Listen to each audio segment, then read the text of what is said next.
Muito bom estar aqui com vocês hoje, gente. Eu nem precisava pregar hoje, depois de tanto testemunho, né? O Senhor já falou tanto com a gente, né? É tão maravilhoso ver aquilo que o Senhor faz, né? E eu já vou pedir perdão para vocês antecipadamente, que se eu der umas tossidinhas, meus filhos pegaram tantos vírus nas últimas semanas, e um bateu em mim e ficou, né? Então, provavelmente a gente só pare de tossir na primavera agora, lá na minha casa. Então, vocês me perdoem. Mas hoje a gente vai continuar a nossa série, nós estamos chegando ao fim da nossa série. Nós temos falado que Jesus é suficiente. Eu quero saber, você tem sido abençoado por essas verdades que a gente tem ouvido? Tem sido uma bênção, não é verdade? Essas coisas trazem tanta segurança para o nosso coração. E hoje o que eu quero falar com vocês é sobre adoração extravagante. Mas o que isso tem a ver com Cristo ser suficiente? Então, para a gente começar, eu queria que a gente fizesse uma viagem no tempo. E que você imaginasse que nós voltamos aos tempos de Jesus. E nós estamos lá, nós fazemos parte do povo que caminha atrás dele, junto com seus discípulos. E nós estamos com Jesus no templo. Olha lá o templo. Então imagina que você está aí com uma roupa assim, cheia de camadas, né? E a gente está lá na área onde as pessoas vão compartilhando as suas ofertas. E aí, a gente está num dia comum. Estamos lá, Jesus está observando, a gente está observando também. E a gente vê gente entrando, gente saindo, gente conversando. E aí a gente começa a ouvir o barulho das moedas caindo no gasofilácio. Gasofilácio é esse negócio aqui, ó, que põe a oferta. Né? Essa caixa que a gente deixa aqui na frente, a gente pode chamar também de gasofilácio. Um nome bem bonito. E aí as pessoas vão passando uma a uma, e aí você, de repente, ouve um barulho grande de moedas caindo, né? Veio uma pessoa, depositou ali, fez um monte de moedas. Você fala, nossa, esse aí ofertou legal, né? Esse aí tá bem. E aí, às vezes, até você pensa e se volta, nossa, quanta generosidade.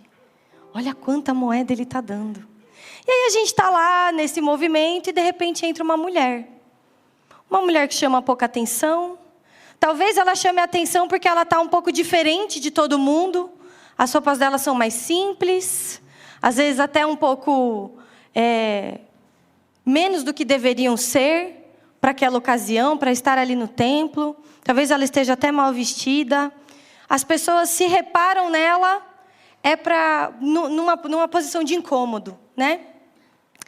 E aquela mulher não tem posição, ela não tem influência, ela é apenas uma viúva. E a viúva naquela época era o mínimo do mínimo do mínimo.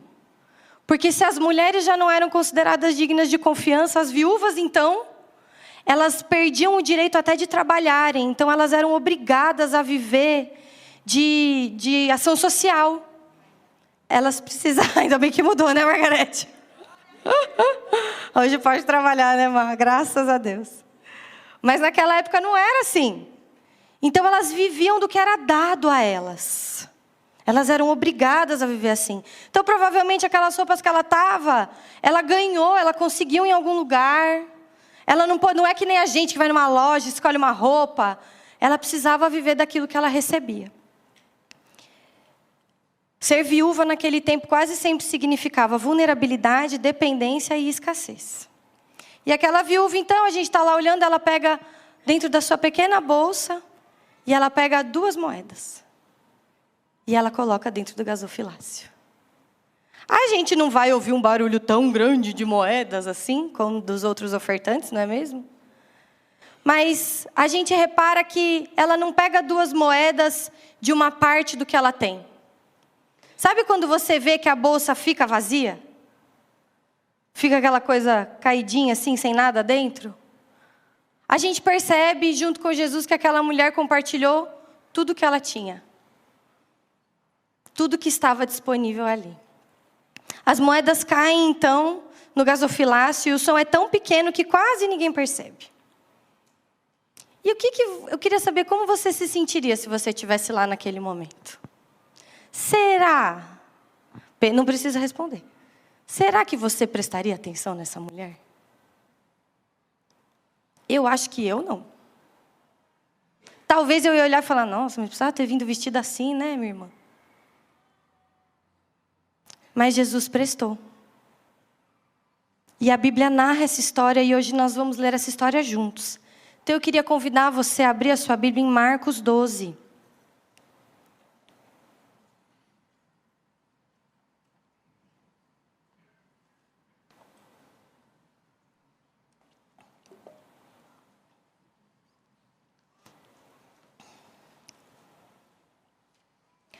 Marcos 12 diz o seguinte, dos versículos 41 até o 44. Jesus se sentou perto da caixa de ofertas do templo e ficou observando o povo colocar o dinheiro. Muitos ricos contribuíam com grandes quantias. Então veio uma viúva pobre e colocou 2 moedas pequenas. Jesus chamou seus discípulos e disse, eu lhes digo a verdade, essa viúva depositou na caixa de ofertas mais do que todos os outros. Eles deram uma parte do que lhes sobrava, mas ela, em sua pobreza, deu tudo o que tinha. Uma mulher que talvez passasse despercebida por todos nós, foi aquela que chamou a atenção de Jesus. E eu queria ler com vocês a história de uma outra mulher que chamou a atenção de Jesus. E está lá em Lucas 7. Vira um pouquinho aí as páginas da sua Bíblia, para a gente ler o texto de Lucas 7, do 36 até o 38.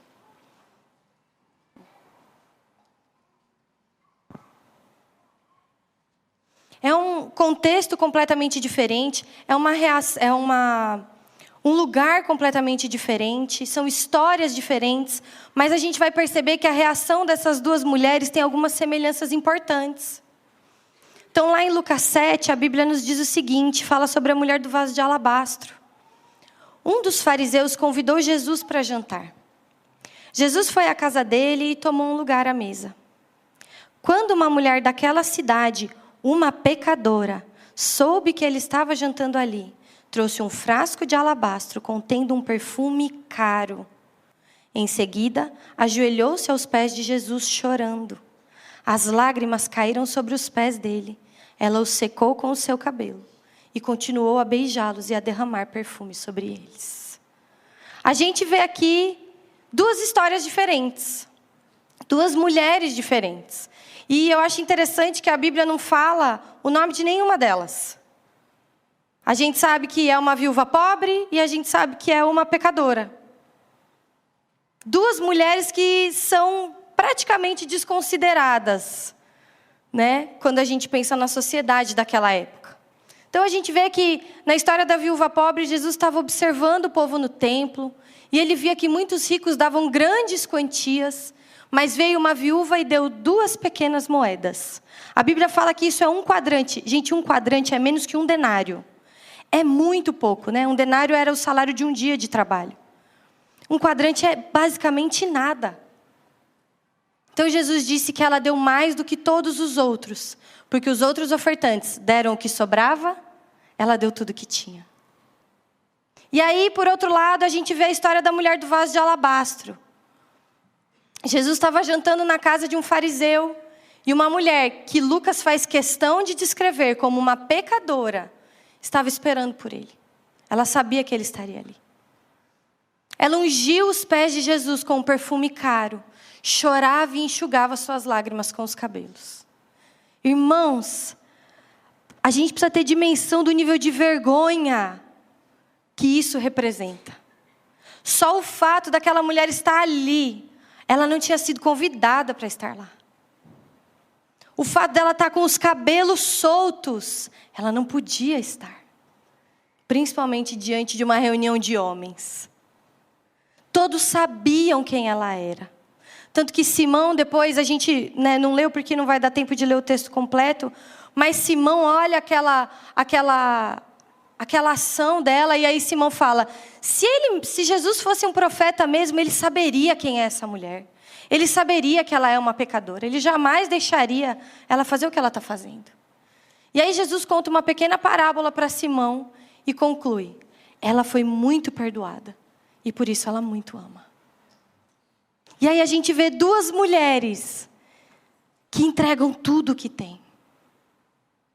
tudo o que tem.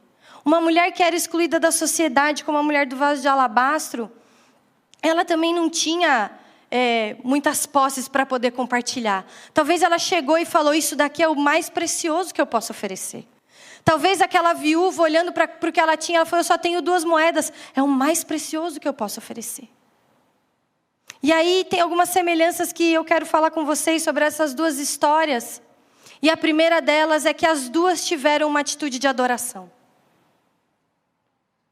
E isso tira a gente um pouco do lugar, porque a gente às vezes confunde adoração com música. Pô, mas nenhuma delas estava cantando. Adoração tem a ver com uma entrega do coração. Então a gente vê que as 2 tiveram uma atitude de adoração. As 2 tiveram uma entrega extravagante. Extravagante não porque em números foi grandioso, mas porque perto daquilo que elas tinham para oferecer era tudo. Era tudo. Não era uma parte. Elas não reteram nada. Era tudo que elas tinham para dar. Elas também não estavam preocupadas com quem estava ao redor delas. Imagina só você ser aquela viúva. Você entra no templo, você começa a ouvir os ricos compartilhando grandes quantidades de moedas. Porque não era que nem aqui que a gente tem um envelopezinho, né? Que o pessoal coloca, ninguém sabe quanto você ofertou. Não, era todo mundo lá depositando grandes quantidades. E aí ela chega num lugar onde muito provavelmente as pessoas demonstravam que ela não era bem-vinda. E ela vai lá e pega 2 moedas. Ela não estava preocupada com quem estava ao redor dela. Ela estava preocupada em ter uma atitude de adoração. Aquela mulher pecadora, também ela sabia que Jesus ia estar lá, como eu já disse, num lugar que ela não foi convidada. E que talvez pela sociedade, pelas questões sociais, ela nem poderia estar. Não é só que ela não foi convidada e apareceu, ela não era bem-vinda. Mas ela foi até lá. Ela não se importava com o que estava acontecendo ao redor dela. Ela entendeu que tinha algo que ela precisava fazer.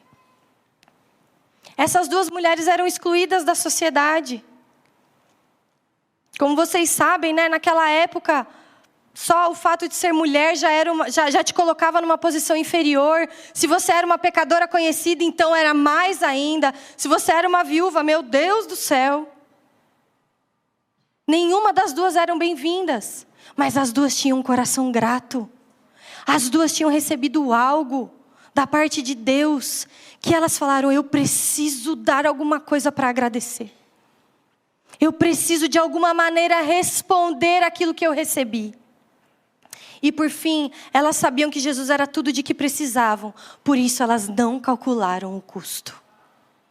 Imagina se aquela viúva pobre entrasse ali na fila para compartilhar a sua oferta. E ela ficasse na cabeça, ai, mas como é que eu vou fazer amanhã? Eu preciso comer. Será que eu dou uma moeda só? Ai, mas e aí? Como é que eu vou fazer? Imagina se aquela mulher pecadora falasse, eu quero abandonar minha vida de pecado, mas esse perfume é tudo que eu tenho. Eu posso vender, eu posso ganhar alguma coisa. Nenhuma delas fez esse cálculo. Elas foram e entregaram. Quando nós cremos que Jesus é suficiente na nossa vida, só há uma resposta possível, irmãos. É a adoração. Nós temos ouvido isso semana após semana nesses últimos meses. De um sacrifício que foi completamente suficiente para nós. Que nos alcançou, que nos resgatou, que é suficiente no nosso sofrimento. E o que a gente faz com tudo isso? A gente só pode se prostrar e adorar. Mas só um coração que entendeu que Jesus é suficiente é capaz de entregar uma adoração tão extravagante. Porque imagina só 2 mulheres que tinham pouco, que tinham acesso a quase nada. Elas entregaram tudo que elas tinham. Alguma coisa melhor elas receberam. Alguma coisa melhor elas receberam. Para oferecer todo o seu sustento em oferta, a viúva tinha que ter a certeza de que Deus era seu maior bem e de que Ele cuidaria dela. Talvez, gente, ela não fizesse nem ideia de quem era Jesus. Talvez ela não estava nem acompanhando toda a movimentação que Jesus estava causando. Mas ela sabia que tinha um Deus que cuidava dela. Para entrar na casa de um fariseu sem ser convidada e fazer algo que parecia humilhante e completamente fora dos costumes, a mulher do vaso de alabastro tinha que ter algo muito melhor e muito maior em mente. Algo que valesse a sua reputação e o que ela tinha de mais valioso. Quando a gente tem esse nível de pensamento, quando a gente entende que Jesus, Ele é suficiente e Ele é o melhor que nós podemos ter. Ele é a melhor coisa que nós poderíamos ter recebido da parte de Deus. Aí nós entendemos o que é ter um coração grato e um coração capaz de adorar a Deus com uma adoração extravagante. Porque, meus irmãos, é pura graça de Deus que depois da morte e ressurreição de Jesus, Ele ainda deixa o seu Espírito, Ele deixou a sua palavra, Ele nos sustenta, Ele nos guarda, Ele fala com a gente, porque Ele podia não ter feito mais nada. Se Jesus tivesse vivido aqui, morrido e ressuscitado, teria sido completamente suficiente. Porque isso por si só nos alcançou vida nova. Nos permitiu estar perto do Pai mais uma vez. Isso por si só nos deu redenção, perdão dos pecados, salvação. Isso por si só nos dá esperança para o futuro.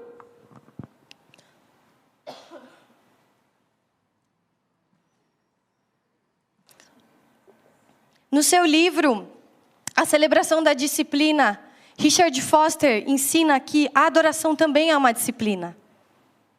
Quer dizer, gente, disciplina, eu gosto muito dessa palavra. A gente às vezes tem disciplina como algo ruim, mas a verdade é que disciplina exige esforço da nossa parte. Exige atenção da nossa parte. Não é natural.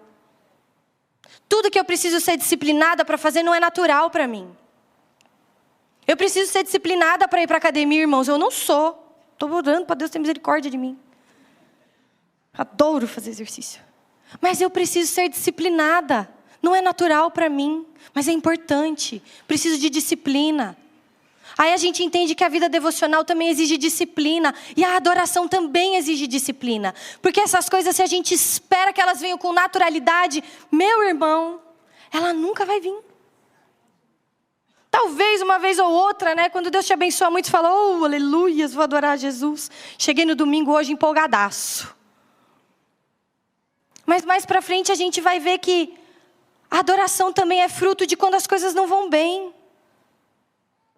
Para essas duas mulheres, pensa, o que elas tinham para agradecer? Elas não tinham uma casa, um carro, uma posição. E aí o Richard Foster, ele explica que a adoração é uma disciplina e uma reação humana a uma iniciativa de Deus.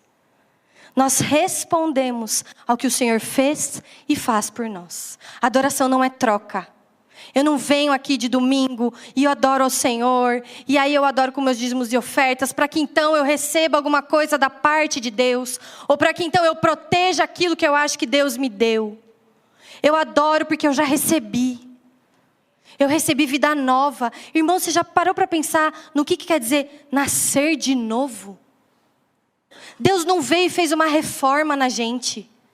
Ele não veio e falou, ai, deixa eu tapar aqui as rachaduras e passar uma pintura mais bonitinha em você. Não, é morte e vida nova. É morte e vida nova. Tudo completamente renovado em nós, no nosso coração. A palavra fala que a gente tinha um coração de pedra. Então Jesus vem e nos dá um coração de carne, capaz de obedecer. Ele vem e nos dá o seu Espírito, que é a nossa companhia, é aquele que revela o coração do Pai para nós. Nos torna capazes de ouvir a sua voz e de prosseguir. A adoração é uma resposta a esse presente que nós já recebemos. A iniciativa foi dele, irmãos. Se alguma vez nós pensamos que, ai não, eu cheguei a Deus, eu descobri Deus, eu estou aqui para te dizer que o Senhor te encontrou muito antes disso. Muito antes. E no seu livro A Celebração da Disciplina, o Richard Foster tem uma frase que eu achei muito legal. E fica aí a dica, se você nunca leu esse livro, ele é maravilhoso. E ele explica que a adoração é a nossa reação à oferta de amor que se origina no coração do Pai. Sua realidade central se expressa em espírito e em verdade. Ela se acende dentro de nós somente quando o Espírito de Deus toca o espírito humano. Cantar, orar e louvar, tudo isso pode levar à adoração. Mas a adoração é maior do que qualquer dessas coisas. O nosso espírito precisa ser inflamado pelo fogo divino. A adoração começa em Deus, irmãos. Mas aí quando nós vemos aquilo que Ele fez por nós, quando nós entendemos a suficiência de Cristo Jesus, quando nós temos ideia do que é o sacrifício de Cristo, não existe outra reação possível além da adoração. É por isso que nós precisamos conhecer a palavra, irmãos. É por isso que nós precisamos dia após dia nos encher do Espírito Santo. É uma ação contínua, para que dia após dia eu me lembre, é verdade, esse é o sacrifício de Jesus por mim. Quando a gente fez o evento da Páscoa, né? Teve um vídeo que o Hugo preparou que fala 50 razões porque Jesus veio para morrer. 50! Você tem ideia? Isso, só algumas. O que a morte de Jesus conquistou por nós é muito valioso. Só que se a gente não gasta tempo com Deus, se a gente não se esforça para conhecer a palavra, a gente não conhece nada disso.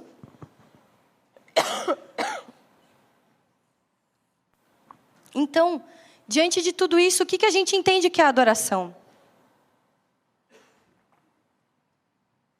Adoração é uma resposta à suficiência de Cristo, em primeiro lugar.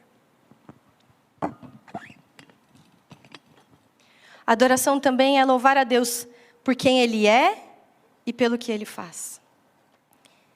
E eu acho interessante isso porque a gente só conhece quem Deus é se relacionando com Ele. Se a gente espera ver Deus fazendo alguma coisa por nós, simplesmente, a gente vai ter uma ideia muito rasa de quem Ele é. Mas quando nós entendemos quem Deus é, na sua natureza, que Ele é aquilo que Ele diz ser, e aí a gente consegue louvar o Senhor e reconhecer tudo que Ele faz por nós. Adoração não tem a ver com os meios, tem a ver com o fim. É por isso que a música por si só não é adoração. Ela é um meio para que nós possamos adorar ao Senhor. Adoração não é dinheiro, mas tem a ver com Ele também, porque nós usamos o nosso dinheiro como um meio de adorar ao Senhor e agradecer por aquilo que Ele já fez por nós. Então a gente usa qualquer meio que a gente tenha disponível para dar. A gente tem de um lado a viúva que deu 2 moedas, do outro lado a gente tem uma mulher que ofereceu perfume.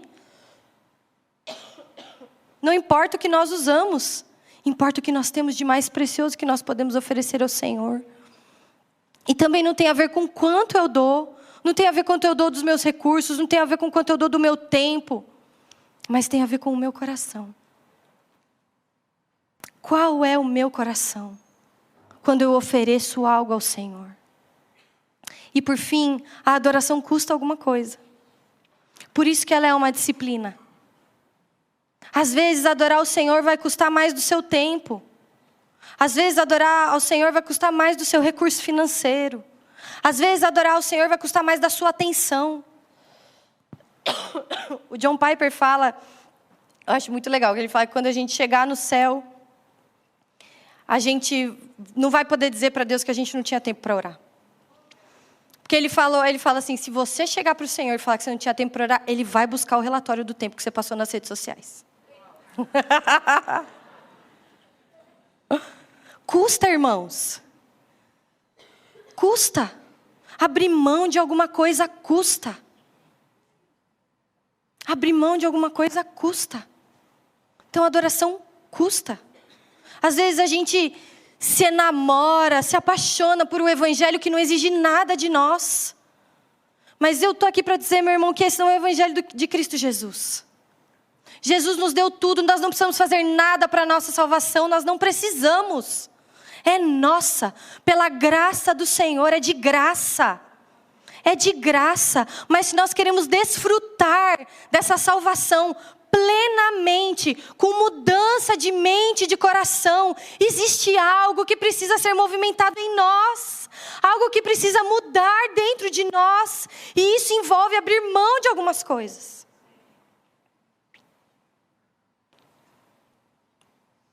E nós vimos, nas últimas semanas, essa obra completa de Cristo Jesus. A gente viu que Jesus é suficiente para nos salvar, Jesus é suficiente para nos chamar e nos dar propósito, Jesus é suficiente quando nós sofremos, para nos resgatar, para nos sustentar, para nos transformar, para nos libertar, para nos fazer santos, para nos dar valor. E a gente não saiu ali, perdão, irmãos, da ponta do iceberg. É só o começo. É só o começo do que significa toda a obra de Cristo na cruz. Ninguém poderia fazer o que Jesus fez por nós, irmãos. Ninguém. Nós não poderíamos fazer por nós mesmos. E nenhuma outra pessoa poderia fazer por nós. Mas Jesus veio. E Ele deu tudo. Até a última gota do seu sangue. Para que nós tivéssemos salvação completa. E aí quando a gente olha para tudo isso, e a gente recebe essa redenção que vem de Cristo, e que não exige que a gente faça mais nada,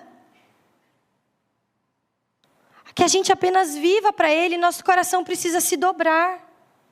Assim como foi daquela mulher. A gente não tem detalhes na Bíblia do porquê que elas estavam fazendo o que elas estavam fazendo. Mas imagina só, uma mulher conhecida como pecadora, por que que ela foi derramar aquele perfume sobre Jesus?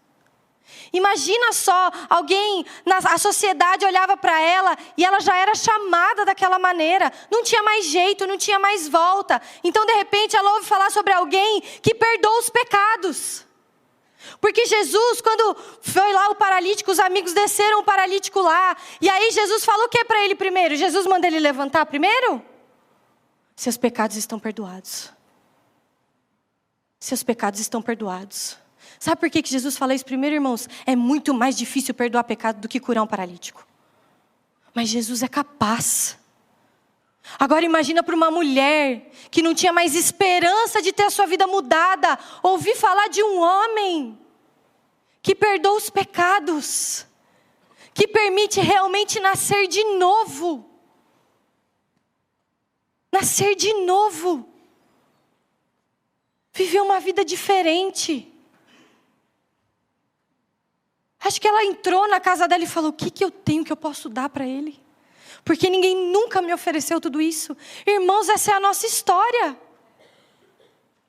A gente começou cantando aqui, né, no começo. No mundo busquei, mas nada preencheu-me.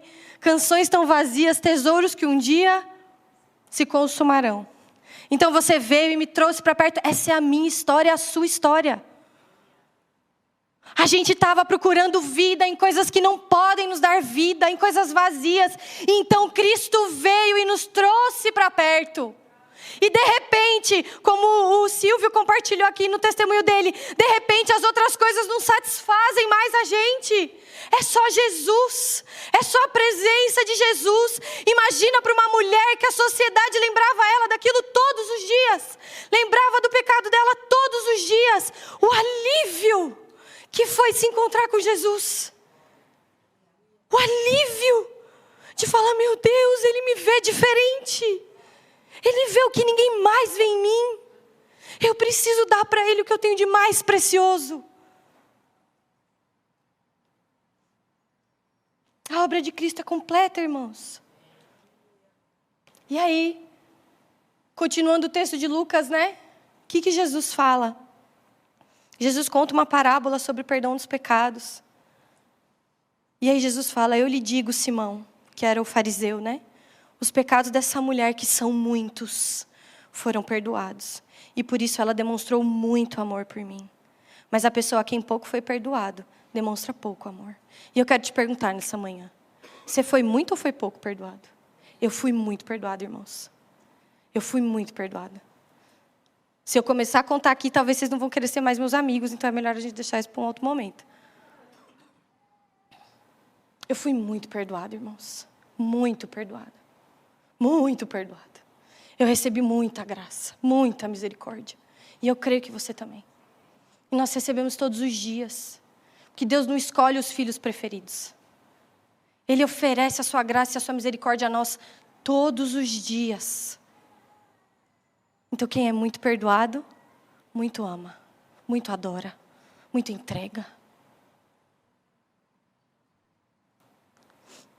Somente quem entende o que recebeu da parte de Deus, com o sacrifício de Jesus, é capaz de derramar amor em adoração, abrindo mão do que quer que seja necessário. Talvez Deus não vai pedir para você abrir mão de coisas que Ele pediu para mim. Talvez Deus não vai pedir para eu abrir coisas de mão que Ele vai pedir para você. Mas a questão é o que o Senhor diz para nós. Qual é a nossa história com Jesus?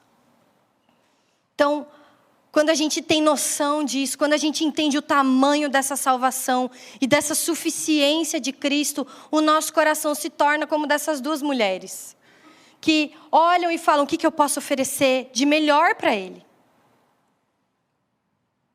Adorar é abraçar o que Jesus fez por nós como suficiente, abrindo mão de todo o resto. E aí tem uma frase de Jim Elliot, não sei se vocês conhecem a história de Jim Elliot, ele era um missionário entre os indígenas e eles ficaram por muito tempo tentando acessar uma tribo, e quando eles conseguiram, eles foram mortos. E ele falava o seguinte, não é tolo aquele que abre mão do que não pode reter, para ganhar aquilo que não pode perder. Não é tolo aquele que abre mão do que não pode reter, para ganhar aquilo que não pode perder. O que nós não podemos perder, irmãos? O que nós não podemos perder? E a gente precisa começar a pensar. A gente precisa começar a fazer essa análise em nós mesmos. Eu não posso perder o meu dinheiro. Eu não posso perder o meu carro. Eu não posso perder o meu casamento. Eu não posso perder a minha casa. Eu não posso perder o meu emprego. Será? Nós não podemos reter essas coisas. Às vezes num dia nós temos muito, no outro nós não sabemos, irmãos. Mas o que é aquilo que nós não podemos perder? É Cristo Jesus. Então quando eu abro mão de todo o resto, para que eu possa abraçar a Cristo Jesus, essa é a escolha mais sábia que nós fazemos. É a escolha mais sábia que nós fazemos, porque isso guarda todo o resto. E guarda o nosso coração quando nós não temos todo o resto. Quando nós recebemos um presente tão grande, uma obra tão completa como a de Jesus, nada mais tem valor. Nós podemos abrir mão de tudo para abraçar esse presente. E isso é adoração. É agir em resposta ao que recebemos e que é tão valioso e tão precioso. Algo que nós não poderíamos alcançar por nós mesmos, mas que nos foi dado gratuitamente. Agora, quando a gente pensa, como é que isso se parece na nossa vida hoje? Como que isso se traduz na nossa vida hoje? Porque talvez a gente não vai ter que chegar aqui e oferecer 2 moedinhas. Talvez você não vai ter que chegar lá na sua casa e ver qual que é o perfume importado que você pode oferecer para Jesus. Mas Jesus para colocar Jesus acima de outras coisas, nós somos chamados a tirar aquilo que ocupa o centro da nossa vida. Porque sabe, irmãos, tem coisas que são boas. Os filhos são uma bênção, mas eles não podem ocupar o centro do nosso coração. Trabalho é uma bênção, mas ele não pode ocupar o centro do nosso coração.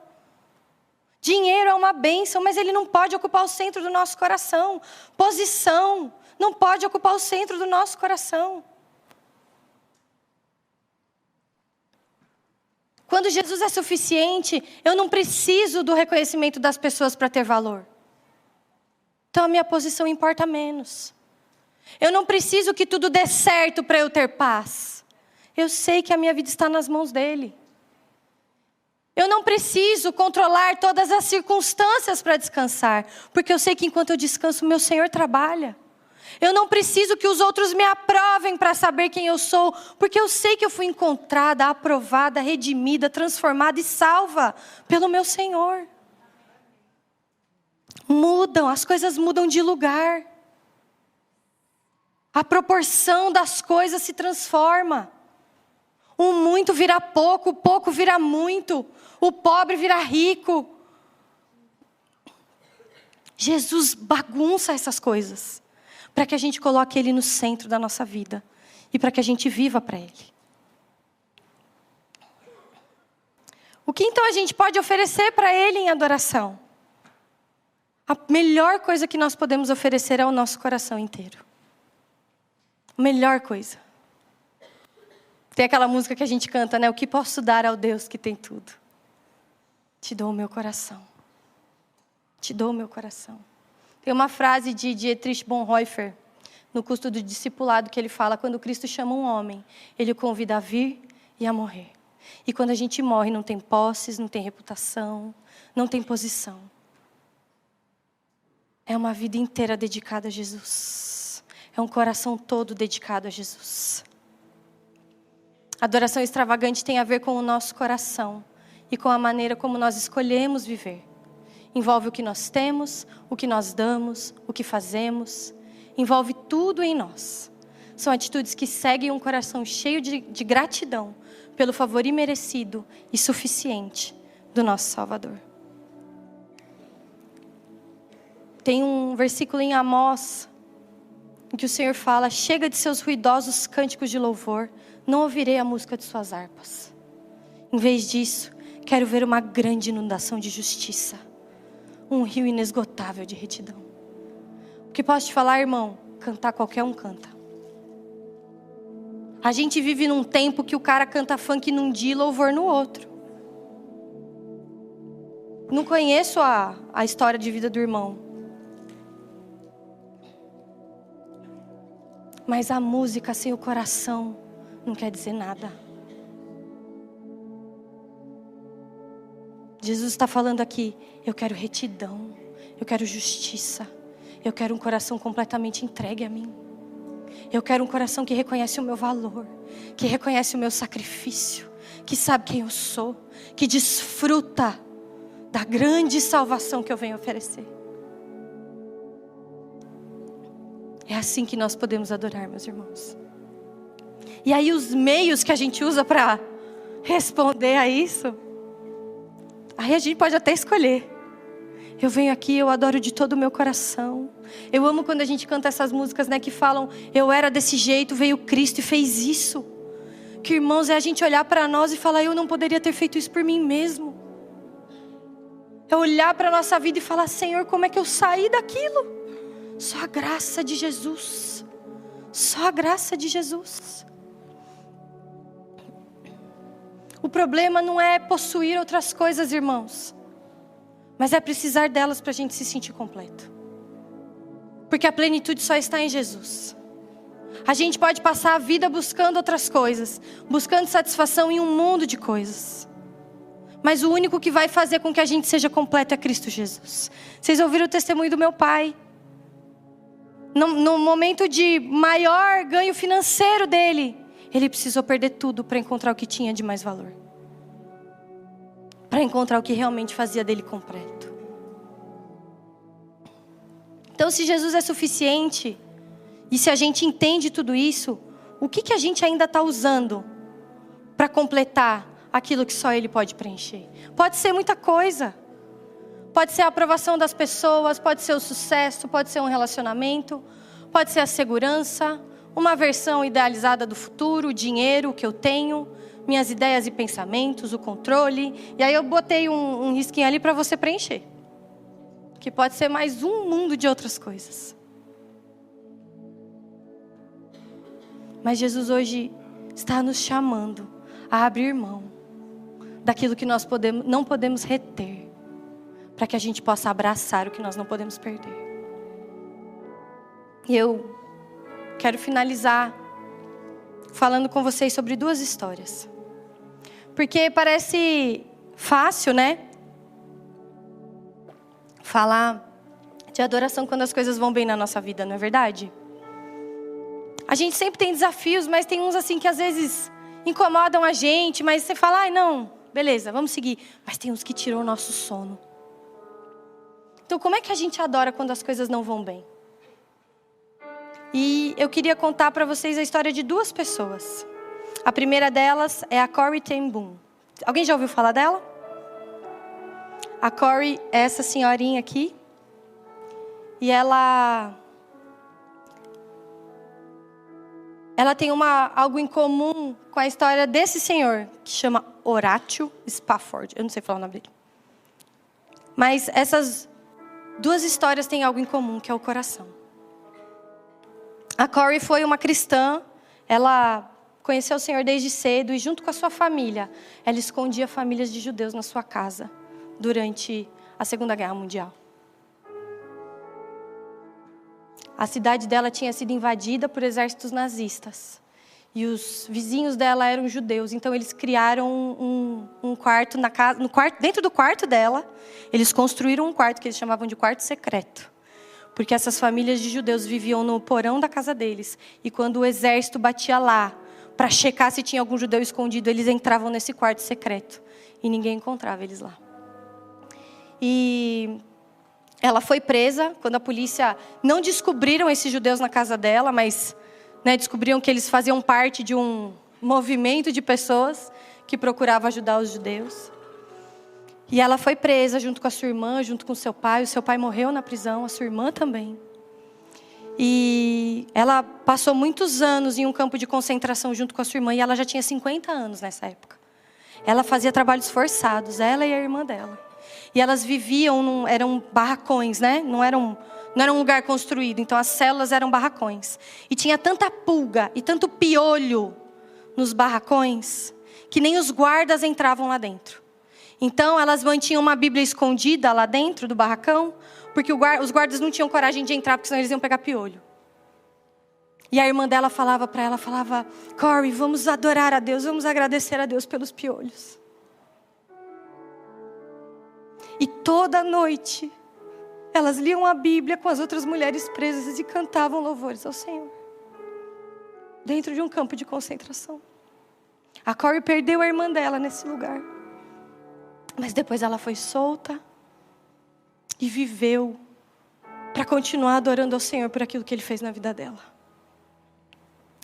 E a história do Horatio tem algumas semelhanças. Ele era um advogado e empresário de sucesso, mas ele também era um cristão fiel. Em 1871, ele perdeu seu filho de 4 anos de idade para a escarlatina. Pouco tempo depois, ocorreu um incêndio muito famoso em Chicago, que destruiu grande parte dos seus investimentos imobiliários, trazendo grandes perdas financeiras.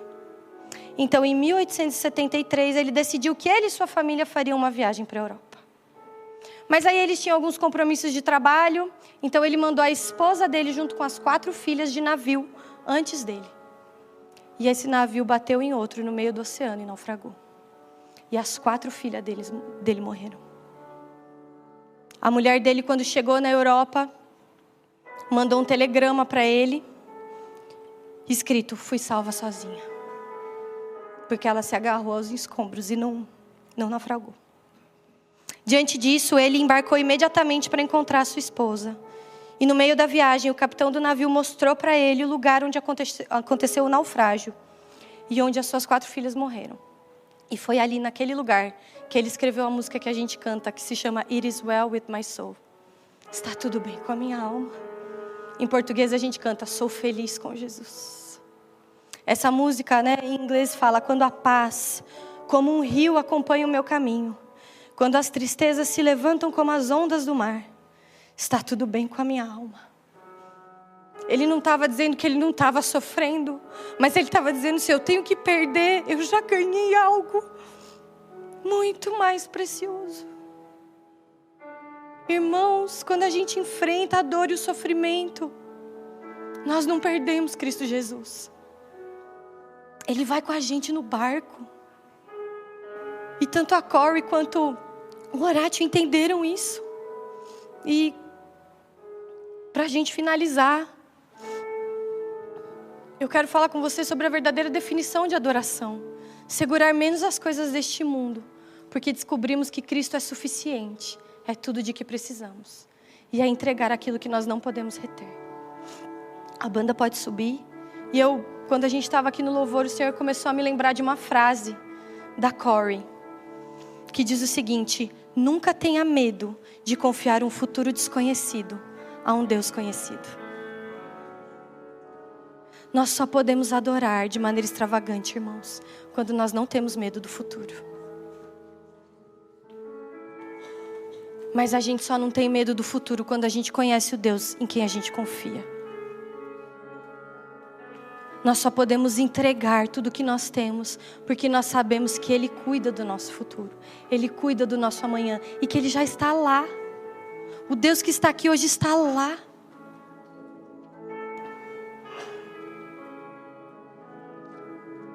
Quero te convidar a ficar de pé no seu lugar nessa manhã.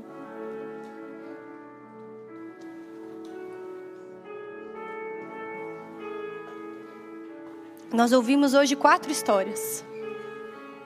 A história de uma viúva que compartilhou 2 moedas. A história de uma mulher que derramou um perfume caro sobre os pés de Jesus. A história de uma senhora que louvou Jesus no meio de um campo de concentração. A história de um homem que louvou Jesus no meio da maior perda da vida dele.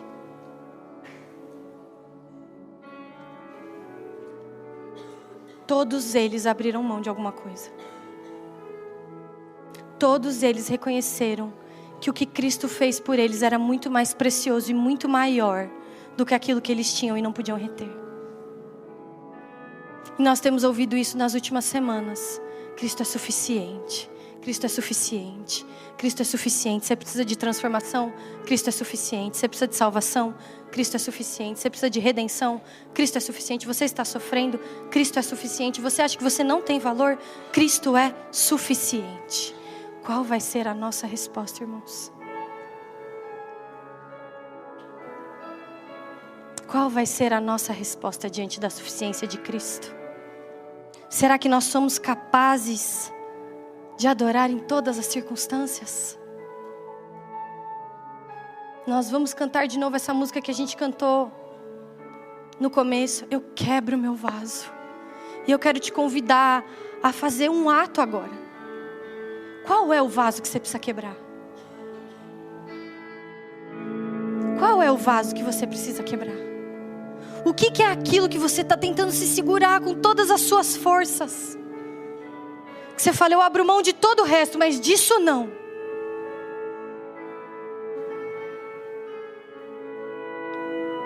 E essa, mais uma vez, é a resposta que só nós podemos dar. Então feche seus olhos nessa manhã. Nós vamos cantar essa música. E você vai falar, Senhor, eu quebro o meu vaso. E o meu vaso é o meu dinheiro. Senhor, eu quebro o meu vaso. O meu vaso é a minha reputação. Senhor, eu quebro o meu vaso e o meu vaso é o meu futuro. Eu quebro o meu vaso são os meus filhos. Meu vaso é o medo.